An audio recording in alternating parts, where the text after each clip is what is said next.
Microphone live news প্রতিবেদন। গলাচিপায় কালবৈশাখীর তাণ্ডব। গতকাল সন্ধ্যার পর হঠাৎ করেই শুরু হয় ভয়াবহ কালবৈশাখী ঝড়।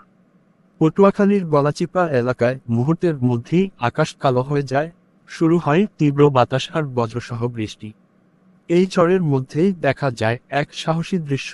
গলাচিপার এক ছোট দোকানি হাসান মোল্লা তার দোকান খুলে বসেছিলেন। চারদিকে যখন মানুষ ঘরে আশ্রয় নিচ্ছে, তখন তিনি নিজের দোকান ছাড়েননি। বিদ্যুৎ না থাকায় তিনি একটি হেরিকেন জ্বালিয়ে দোকানের ভেতরে বসেছিলেন।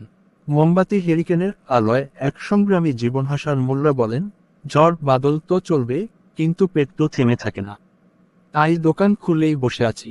তার এই দৃশ্য স্থানীয়দের মধ্যে দারুণ আলোচনার জন্ম দেয়।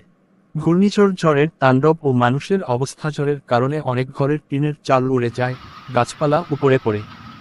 অনেক পরিবার আতঙ্কের রাত কাটায়।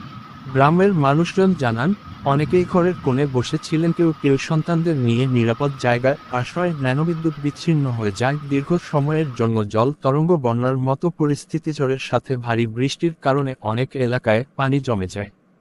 কিছু নিম্নাঞ্চলে সৃষ্টি হয় বন্যার মতো অবস্থা। মানুষের দুর্ভোগ ছিল চরমে।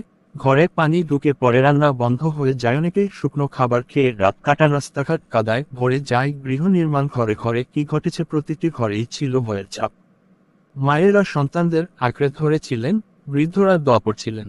অনেকে পুরো রাত জেগে কাটিয়েছেন শুধু এই আশায় ঝড়টা যেন দ্রুত থেমে যায়। লাউড স্পিকার শেষ কথাটি কালবৈশাখী আবারও মনে করিয়ে দিল, প্রকৃতির সামনে মানুষ কতটা অসহায়। তবুও হাসান মোল্লার মতো মানুষদের সাহস আমাদের অনুপ্রাণিত করে। ভালো করেছো ভিডিও শেষে বলবেন।